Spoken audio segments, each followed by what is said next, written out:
కాసేపట్లో తెలంగాణ కేబినెట్ సమావేశం కానుంది. స్థానిక సంస్థల ఎన్నికల నిర్వహణ, బీసీలకు 42% రిజర్వేషన్ల అమలుపై మంత్రి మండలిలో చర్చించే అవకాశం ఉంది. మరోవైపు స్థానిక సంస్థల్లో రిజర్వేషన్లు నెలలోపు ఖరారు చేసి ఎన్నికల కమిషన్కు పంపాలని ప్రభుత్వానికి హైకోర్టు సూచించింది. దీనికి సంబంధించిన గడువు ఈ నెల 24తో ముగిసింది.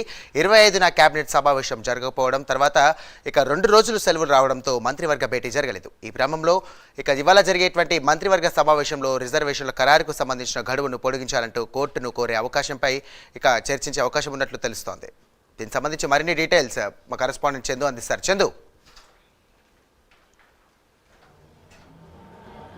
సాయి మరి కాసేపట్లో సెక్రటేరియట్లో సీఎం రేవంత్ రెడ్డి అధ్యక్షతన క్యాబినెట్ సమావేశం కూడా కొనసాగుతుంది. ఈ సమావేశంలో సీఎస్తో పాటు మంత్రులు కూడా హాజరవుతారు. ముఖ్యంగా చూసినట్టయితే స్థానిక సంస్థల ఎన్నికల్లో బీసీలకు 42% రిజర్వేషన్లు కల్పించేటువంటి అంశంపైనే ప్రధానంగా ఈ క్యాబినెట్ సమావేశంలో చర్చించబోతున్నారు. ఇప్పటికే ఈ రిజర్వేషన్లకు సంబంధించి ఏదైతే 2018 పంచాయతీరాజ్ చట్టానికి సవరణ చేసి ఆర్డినెన్స్ కోసం గవర్నర్ కూడా ప్రభుత్వం పంపించింది. అదేవిధంగా అసెంబ్లీలో కూడా తీర్మానం చేసి ఇప్పటికే కేంద్రానికి పంపారు. కేంద్రం వద్ద కూడా పెండింగ్లోనే ఉంది. ఇటు ఆర్డినెన్స్ కూడా గవర్నర్ వద్ద పెండింగ్లో ఉంది. దీంతో ఎలా ముందుకు వెళ్ళాలి ఫర్దర్గా అనే అంశంపైన ప్రధానంగా చర్చించబోతున్నారు. ఇప్పటికే స్థానిక సంస్థల ఎన్నికలకు సంబంధించి సెప్టెంబర్ 30 లోపు ఎన్నికలు నిర్వహించాలని కూడా కోర్టు చెప్పింది. అదేవిధంగా రిజర్వేషన్లు కూడా ఇప్పటికీ 23వ తారీఖు వరకే గడువు విధించి ఆ గడువు కూడా ముగిసిన నేపథ్యంలో ఫర్దర్గా రిజర్వేషన్లకు సంబంధించి ఖరారు చేసే సంబంధించి అంశానికి సంబంధించి గడువు పెంచాలని కూడా కోర్టును కోరే అవకాశాలు అయితే మనకు చాలా స్పష్టంగా కనిపిస్తూ ఉన్నాయి. ఎందుకంటే ఇప్పటికే 15 నెలలుగా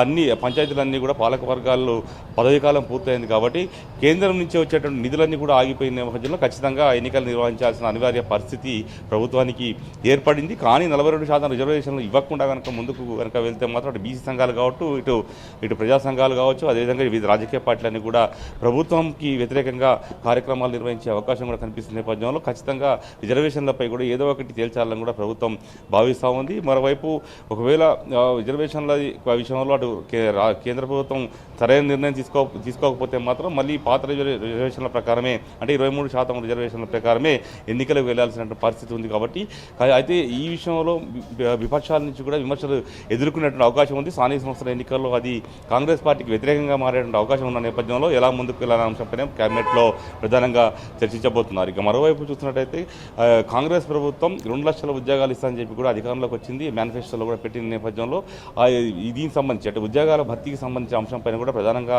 ఈ క్యాబినెట్లో చర్చించనున్నారు. ముఖ్యంగా ఏ శాఖలో ఎన్ని ఖాళీలు ఉన్నాయనే అంశంపైన ప్రధానంగా ఫోకస్ పెట్టినట్టుగా తెలుస్తోంది. ఇక మరోవైపు చూసినట్టయితే సాగునీటి ప్రాజెక్టులకు సంబంధించిన అంశంపై కూడా ప్రధానంగా చర్చకు వచ్చే అవకాశం కనిపిస్తూ ఉంది. ఎందుకంటే ఇప్పటికే రాష్ట్రంలో విస్తారంగా వర్షాలు కురిశాయి. దీంతో ప్రాజెక్టులన్నీ కూడా నిండుకున్నాను తలపిస్తున్నాయి. ఈ నిమిషంలో అసలు ఏ ప్రాజెక్టులో ఎంత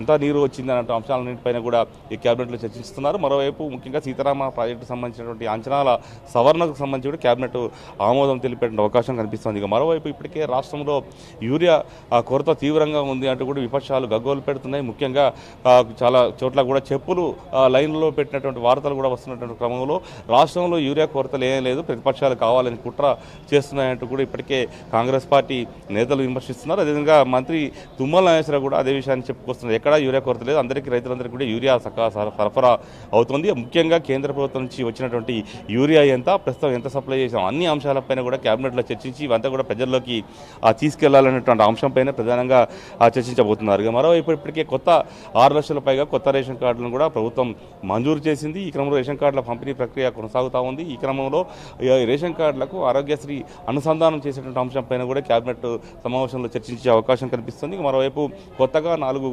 గోశాలలు నిర్మించాలని కూడా ప్రభుత్వం భావిస్తుంది. ముఖ్యంగా అధునాతనంగా నిర్మించాలని భావిస్తుంది. దీనికి సంబంధించిన అంశంపై కూడా ప్రధానంగా చర్చించే అవకాశం అయితే కనిపిస్తోంది. ఇక మరోవైపు చూసినట్టయితే ఇప్పటికే కాళేశ్వరం కమిషన్ సంబంధించి సుదీర్ఘంగా విచారించింది. 15 నెలలుగా దాదాపు 113-114 మందిని కూడా విచారించింది. ఈ క్రమంలో తుది నివేదికను కూడా ఈరోజు కాళేశ్వరం కమిషన్ ప్రభుత్వానికి నివేదిక ఇచ్చే అవకాశం కనిపిస్తున్న నేపథ్యంలో దీనిపైన కూడా చర్చ కొనసాగే అవకాశం ఉంది. మరోవైపు విద్యుత్ కమిషన్ సంబంధించి కూడా ఇప్పటికే నివేదిక ప్రభుత్వానికి అందింది. కాబట్టి ఈ 2 నివేదికలను చూసిన తర్వాత దీనిపైన చర్చించి ఖచ్చితంగా విధంగా ఏ రకంగా చర్యలు తీసుకోవాలనే అంశంపైన కూడా కేబినెట్లో చర్చకు వచ్చే అవకాశం కనిపిస్తోంది. ఇక మరోవైపు ఇప్పటికే సిగాచి పరిశ్రమ సంబంధించి దాదాపు 54 మంది ప్రమాదంలో చనిపోయారు. దీనికి సంబంధించి ప్రభుత్వం ఒక కమిటీని కూడా సీఎస్ అధ్యక్షతన వేసింది. కమిటీ రిపోర్టును కూడా ఇప్పటికే ప్రభుత్వానికి ఇచ్చిన నేపథ్యంలో దీనిపైన కూడా కేబినెట్లో చర్చించే అవకాశం కనిపిస్తుంది. దీంతో పాటు మిగతా రాష్ట్రంలో ఉన్న మరికొన్ని సమస్యలన్నింటి మీద కూడా కేబినెట్లో చర్చకు వచ్చే అవకాశం అయితే కనిపిస్తోంది. సాయి.